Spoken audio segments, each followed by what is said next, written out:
किया उसने कहा अच्छा कोई बात नहीं, तो साइंस एंड टेक्नोलॉजी का जमाना है, तो वो कहीं से कोई मोटर उठा लाया। अब मोटर उठा लाया उसने, उसमें मोटर डाला, पानी जो है नहाता था, पीता था, पानी अपना एंजॉय करता था।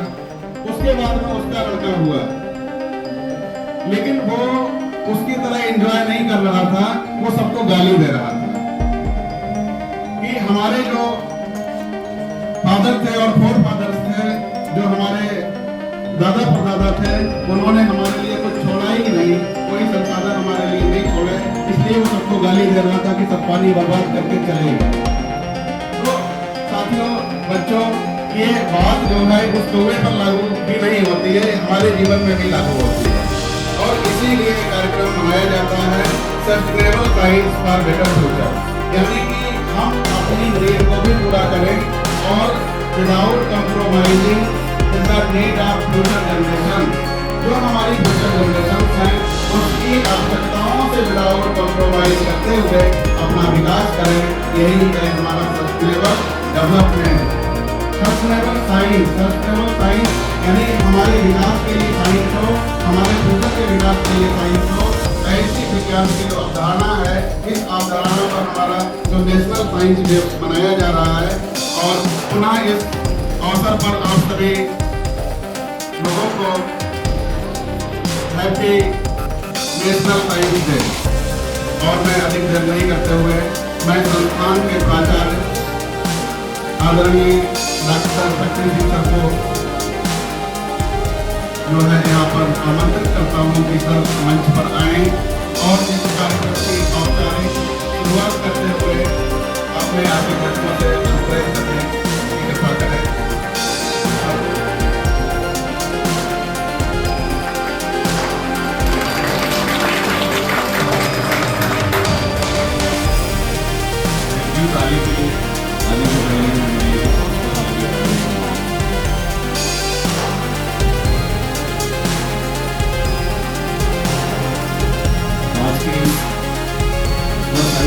कार्यक्रम में हमारे संस्थान के पूर्व महाराज डॉक्टर सर आए हैं। मैं संस्थान की तरफ से पूरे संस्थान परिवार की तरफ से आपका हार्दिक स्वागत अभिनंदन करता हूँ।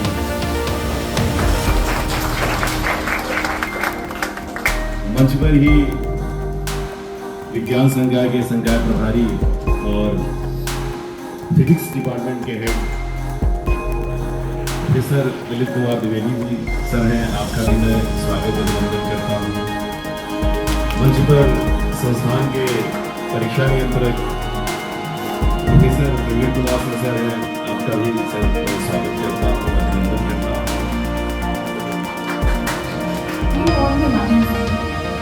Imagine a world where cars produce only water instead of milk, where factories run without polluting the air, where clean water is unlimited. It's unbelievable, right? But that will be possible. With hydrogen energy, the battery is possible. With hydrogen energy, and with hydrogen energy, when I learned that the most abundant element in the universe to power on the future without harming our planet, I knew this was the topic for my presentation. I knew this was the topic for my presentation, and that is why I was so excited. Without making further ado, I start my presentation.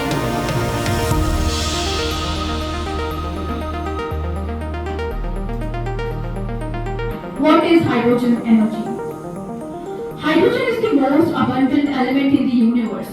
It works as clean energy carrier. When used for energy, it is mainly produced by water vapor. It can be generated using renewable sources like solar and wind energy too. We all have studied in earlier classes about electrolysis. Who knows that this electrolysis can be used to produce power and without this is referred. I am BSc Biology student, and today my presentation topic is sustainable science for better future with a specific look circular economy. पर मैं आप सबको circular economy के बारे में बताने से पहले ये बताना चाहूँगा जो आज राष्ट्रीय साइंस दिवस विज्ञान दिवस मनाया जा रहा है वो किस उपलक्ष्य में मनाया जा रहा है। हमारे विज्ञान के जो साइंटिस्ट थे सीवी रमन जी ने 28 फरवरी 1928 को जो है वो डेवलपमेंट एंड इकोनॉमिक ग्रोथ और जो भी मेंटेन करना है सस्टेनेबल सिटीज को बनाना है और responsible climate action life below water यानी जो जलीय जीव हैं उनके बारे में हमको सोचें, क्योंकि हमारे द्वारा जितने भी नदियों में कचरे डाल दिए जा रहे हैं या जो बड़ी बड़ी इंडस्ट्रीज से कचरे निकाले जा रहे हैं वो जो डायरेक्ट लागत से वाटर में मिल जा रहे हैं, इस कारण से जो जलीय जीव हैं जो वाटर बिलो लाइफ है वो डिस्ट्रैक्ट हो जा रही है, कहीं ना कहीं वो उनकी डेथ हो जा रही है। and my union. Today we will discuss about topic sustainable science for our listeners. In example, we will use concepts in the science and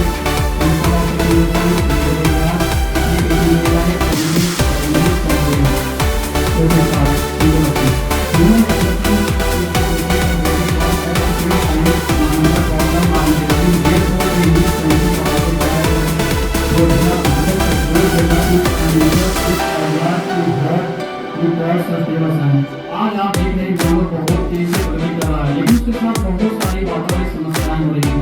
तो हमें ऐसे साइंटिफिक अप्रोच की जरूरत है जिससे हमारा दोनों बैलेंस रहे, ना प्रकृति हो ना हमारी प्रगति रुके। इसी को हम कहते हैं सस्टेनेबल साइंस। इसका कॉन्सेप्ट समझते हैं। Sustainable science is scientific approach to use resources are used to develop future the use of the present generation without compromising the availability of resources for generation. हम सस्टेनेबल साइंस में एक ऐसी scientific approach पे होते हैं जिसमें हम nature resource का यूज तो करें लेकिन उनको नुकसान न पहुंचाएं, हम अपनी प्रकृति को जान रखते हैं। इस बेस ड्रोन क्यों किया इसमें इसके दो प्लस तीन है। एनवायरमेंटल सस्टेनेबिलिटी, इसमें हम एनवायरमेंटल को प्रोटेक्ट करते हैं।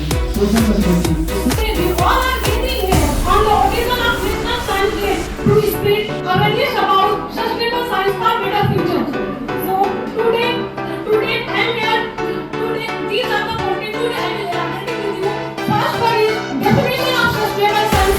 Then pillars of sustainable science. Mainly why sustainable science is important. How will you help?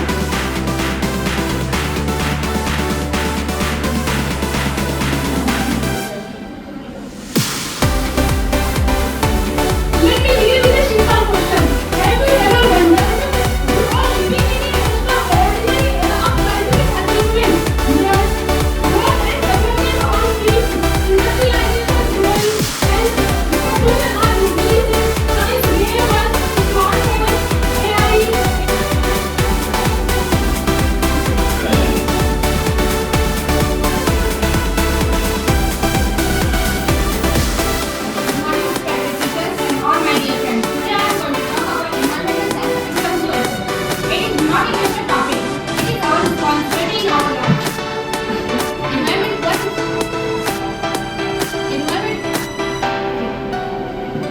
What is environmental science? Environmental science is a system that support life on the earth. Here we understand how nature works and how human activity impact it. Over the years, human brought development and comfort, but at the same time, it causes pollution, deforestation, biodiversity losses, climate changes. That's why conservation becomes important. Conservation means protecting and wisely using the natural resources for the future development. It does not mean to stopping the development. It just means to develop in a sustainable and smart way.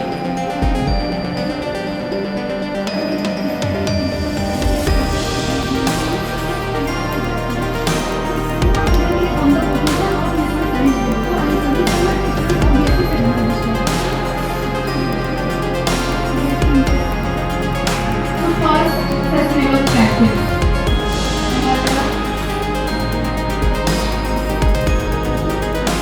Renewable energy and technology.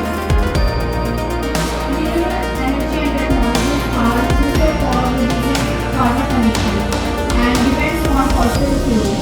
Innovation in solar, wind, and hydroelectric power provides clean water heating and support energy security and long-term environmental health.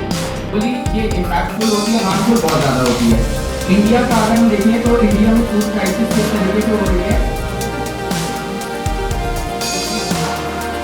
Around 10 से 12% use हो रहा है। India का सिर्फ data देखो तो करीब 64% जो खाना है वो सिर्फ आउट वर्ल्ड से वेस्ट हो रहा है। 36% ये फूड इंडस्ट्री से वेस्ट हो रहा है। अगर ग्लोबल हंगर इंडेक्स देखिए 2022 का तो इंडिया 197 रैंक पे आता है और करीब ये जो फूड वेस्टेज है ये करीब 92,000 करोड़ रुपीस की इसकी वैल्यू है, जो कि इंडिया का करीब 1% जीडीपी होने लगती है।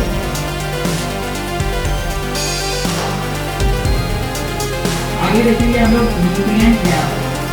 जैसे कि हम लोग साइंस के स्टूडेंट हैं, मोस्टली यहाँ पर तो ये चीज़ जानते हैं कि खाने के अंदर होता है न्यूट्रिएंट। तो अगर वो खाना वेस्ट हो रहा है तो वो उसके अंदर जो प्रेजेंट न्यूट्रिएंट है वो ऊपर तक रिलाई करता है। Economic growth, social justice and improve quality of life. Economic growth we focus on economic growth and provide jobs and businesses. And environmental sustainability we protect nature. आगे हमारे यहाँ रेलवे वगैरह का इलेक्ट्रिफिकेशन कर दिया गया है, लेकिन 90% ऑफ इलेक्ट्रिसिटी उसकी जो कोयले से जनरेट होती है उसकी डिपेंडेंसी हम 90% से घटा के 35% तक ला सकते हैं बाई दिस मैनेजमेंट आइडिया। ये सब ये रहा हमारा चार्ट, जिसमें आप देख सकते हैं कि क्या प्रॉब्लम्स हम फेस करते हैं जब हमारे पास ऐसा कोई भी मैनेजमेंट नहीं होता।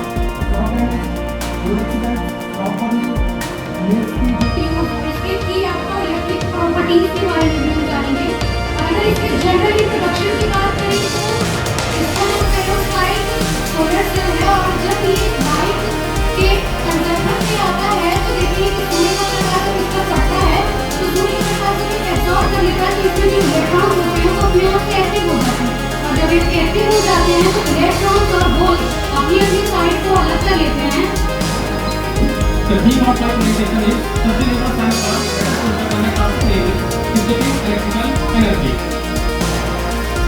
अगर हम कंटेंट की तरफ बढ़े तो कंटेंट में हमारा है synthetic electrical energy और इस डिवाइस का प्रिंसिपल कंपोनेंट्स, इसके लिए कौन कौन से कंपोनेंट्स रिक्वायर्ड होंगे और डिवाइस का स्ट्रक्चर, वर्किंग, इसका इंटरनल स्ट्रक्चर और इसका यूज कैसे और कहाँ पे किया जा सकता है, और लास्ट में कंक्लूजन।